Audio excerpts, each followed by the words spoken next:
Hello everybody, I'm George from Ireland. Well, thank you for attending my channel. And this video is in praise of Francesca Albanese, United Nations Special Rapporteur for Human Rights in Palestine. And she is a gallant woman who has fearlessly advocated for truth, justice, international law, in human rights in Palestine, in Gaza, and in the illegally occupied West Bank. Now, so Gaza is illegally occupied too. The Israeli defense forces are all over it. And even before 7th of October 2023, they controlled all but one of the land borders out of Gaza, its airspace and its territorial waters. Now, no other country would accept this. Israel wouldn't accept a hostile state, let's say Iran, controlling all but one of their land borders, their airspace, and their territorial waters. So why should Gaza, which is obviously part of Palestine? Gaza, run by Hamas for about 20 years, Hamas, which Israel deliberately built up in the late 1980s to try and divide and enfeeble the Palestinian freedom movement, to weaken the Palestinian Liberation Organization, and in that wise, the Israelis were successful, and so on. So Francesca Albanese, she says this is international law, and you've got to uphold it, and that's it. And Israel has signed up to most human rights instruments, has ratified most of them, and is bound by them, and then it's arguably is bound by international laws that even it hasn't agreed to. Now, Israel has not signed the Rome Statute, creating the International Criminal Court. Many other countries have. The United States signed it, but didn't ratify it. And indeed, it was partly an American initiative. So the United States has been behind various international criminal courts, like one at Nuremberg, or one for the Far East in Tokyo, one for the former Yugoslavia, one for Rwanda, and so forth. So why not this? Why not this one? So all this international law and accountability, that's good enough for foreigners, but not for Americans. I mean, the US government doesn't even obey its own laws, especially under Trump. Um, and she has called genocide by its proper name, pointed out that the mass murder of civilians is genocide, isn't it? When you target them for their nationality, their ethnicity, their religion, and so forth.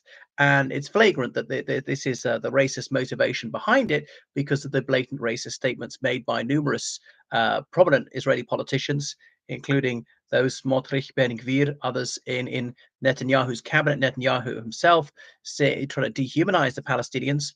Every atrocity is self-defense against what little children queuing for food. And why are they lining up for food? Because Israel cut off the food for all these months. Oh, but there's no shortage of food in Gaza. I mean, what are you talking about? What would the effect if food were cut off to Israel for 3 months? There would be a shortage of food, wouldn't there? Might not be starvation level. I mean, Gaza was never exactly rich, and so on. And well, because Hamas is stealing it, right? And then it's going to make it even worse for everybody else except Hamas if you cut off food like that. And if it was plentiful, then there would be like kind of like no need to steal it. All these ludicrous arguments they're coming up with. Anyway, kidnapping all these Palestinians, torturing them on a large scale, and so forth. Deliberately attacking schools, hospitals, targeting doctors, and so on, cutting off medical instruments and drugs, and so on. The systematic destruction of the Palestinian healthcare system, the willful murder of over 200 United Nations officials, targeting schools, and so on. And every single building is a Hamas base, with very, very little evidence of any Hamas weaponry or explosive held there, or Hamas personnel, or whatever. It's always as a Hamas base, and so on. And that their human shields, or the so-called human shields, clearly don't work. Of course, there's Hamas's argument too, that most Israeli men are military reservists. So if they're amongst older men or women or children, then there will be human shields. I mean, that's the sort of Hamas argument. It really is nauseating. And Francesca Albanese has called out those who profit from genocide against the people of Gaza. So the Gaza Ministry of Health says, is it now 57,000 people have been killed? The great majority of them civilians. I mean, even Israel admits that most people who have killed have been civilians. And how many are proven Hamas fighters? Very, very few, if any. And even were killed, could easily been captured. And obviously, if you call these people terrorists, they're more value to alive than dead, aren't they? Dead men tell no tales. A person can be a mine of information, could be turned as a double agent and then released. could be used as part of an exchange of prisoners or something like that. They're no use to you dead, and if they've got so little weaponry, they could quite easily be captured in many cases. And the grossly disproportionate use of force, blowing up a cafe, the murder of 28 civilians for the sake of killing one Hamas guy who wasn't even armed at the time. It wasn't urgent you killed in that particular moment. You could wait till he walked away and kill him. Israel, which has got the state of the art of technology, could have killed him anywhere, anytime, any place, but they chose to do it knowing that they would murder 28 civilians. So I can only conclude that the primary objective was the murder of civilians, not killing this guy who was their enemy. So it's absolutely sickening. And very few Western politicians have the guts to call this out. I'm very proud as an Irishman, the Irish government, we've really stepped up to the plate. And I'm severely critical of, Micheál Martin, Simon Harris, but on this one we're good. Very sad that those Palestinian children who were going to play Gaelic athletics were denied their visa to come and play GAA matches. I can't remember if it was football or hurling in Ireland. They ought to have been allowed, though they might have claimed asylum. Good. I'm glad that at least some Palestinian kids would survive this. There are estimates up to 200,000 people killed in Gaza, directly or indirectly. Some of them blown up, shot dead. A lot of children with with snipers' bullets in the head, murdered on purpose, knowing they were kids. You've got telescopic sights. You can see people can be killed from 3 miles away, see who you're killing, and they killed little children anyway. It is revolting. And this diversion to what people have been saying, rapping in Glastonbury, and some of the rhetoric has been very distasteful as well, but as though that's worse than the murder of tens of thousands of civilians. So it's just really misdirection. Come on, we've got to prioritize what is worse, the murder of 57,000 civilians or offensive words? Anyhow, so Francesca Albanese, she is brave. There have been attempts to smear her constantly, followed, harassed, doxed, and so on, death threats to her, and she stood up to it all. And she's refused to bow, to make false comparisons, to accept bogus excuses, and so on. All right, the state of Israel has a right to exist. So does Palestine. State of Israel has a right to defend itself. So does Palestine. Palestine is a nation by almost any definition and is recognized by almost as many nations as Israel. Now, it's true that Palestine is not part of the United Nations only because it's thwarted by the United States. Every country first starts out unrecognized. Palestine is no exception. If they wanted to join Egypt or Jordan, or Egypt and Jordan want to accept them, fine, but they don't. And we see the demand for ethnic cleansing, the Israelis and Donald Trump talking about booting all the people of Gaza out of their home. That's horrendous. I realize it's not bad as much as murder. And then Netanyahu saying, oh, it's a choice. Yeah, so either be killed or leave. That's not a choice. So you're forcing them out at gunpoint. My goodness. So it's monstrous. So Francesca Albanese, I really respect her, speaking flawless English, a very intelligent, sophisticated lady, and she's finishing a PhD in law. She has slipped up. She describes herself as a human rights lawyer. She's not qualified as a lawyer. Neither am I, by the way.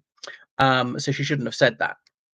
And she talked about the Jewish lobby in the United States, and she regrets saying that. Should have said Zionist lobby. Oh, that proves that Zionist critique is anti-Semitic. Well, no, it doesn't. We see there are American Jews, and most of them might have some fellow feeling for the only Jewish majority country in the world. That's Israel. Many of her relatives there. A few of them are dual citizens, right? And they're Jews who are non-Zionist, and those who are anti-Zionist. And most Zionists are not Jews. They're Christian nutcases in the United States. There's an Irish lobby in the United States. I'm an Irishman. I have no difficulty saying that. And the great majority of Irish Americans are nationalists of some stripe, some even Irish Republican, if you understand that what that is. It's not analogous to a Republican in the American sense. So that doesn't mean that I am somehow responsible, not anti-Irish, to criticize the so-called Irish lobby in the United States. No, there's no hibernophobia, because the Irish National Caucus in the United States was pro-terrorist, was anti-democratic, and was Anglophobic, supporting sectarian violence in Northern Ireland, was absolutely despicable. So it's not anti-Irish to say that. So goodness, you can certainly stridently criticize Zionism without being remotely anti-Semitic, remembering most Semites are Arabs, because they are meant to be the sense of Shem as well. So I would like this conflict to be over now. I would like the immediate and unconditional release of all those unlawfully detained, a settlement to be paid, full investigation, war crimes trials for anyone, Israeli or Palestinian, who's committed any war crimes. That would obviously be the targeting civilians, torture, abduction, rapine, looting, things like that. So, the Geneva Convention saying that you have to use force proportionately. You can't destroy civilian structures unless it's justified by military necessity. It almost never is justified by military necessity. The number of Israelis being killed on the 7th of October versus the number of Palestinians is minimal. The number of Israeli civilians is absolutely negligible. I prefer if it was zero. So anyway, well done, Francesca Albanese. Am I also allowed to say that she's sexy? One of the few grey-haired ladies who's genuinely attractive. Right. So they're trying to say, oh, because you're infringing on our sovereignty. Well, if you respect sovereignty, you've got to respect it of other countries like Palestine.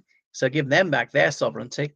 But this is a matter of international law. And you see how unjustifiable what the United States and Israel is doing is when they can't justify on its merits, they claim it's none of your business, it's a domestic affair, stuff like that. Now, if the United States stop poking its nose into everybody else's affairs, they might have an argument. But obviously, clearly, they don't have a leg to stand on.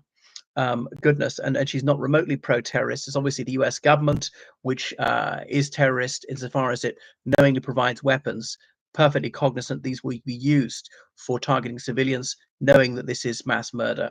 The denial of genocide as well, being supportive of cutting off food aid and things like that. It's nauseating. I'm sad to say it's unsurprising. I'm very, very lucky to live in a country where some human rights are respected. It's not as horrendous as in other places. Well, Francesca Albanese, I salute you. We live in tough times, very sad times, that such abominable crimes are committed with impunity. And I wish that the perpetrators were one day brought to justice. But, I don't believe in fairy tales, and evil so often triumphs. It's just one of the biggest lies told is that good guys win. So often they don't. Look at the dissolution of the British Empire. It'd been far better for the world if it were maintained much, much longer. You look at the situation in Palestine and Israel, it was much better for everybody what is mandatory Palestine. For all its flaws, and yes, there was violence, it was much, much better for both sides. But anyway, that is never, ever coming back. So we have the anti-imperialists on both sides to blame for this fiasco.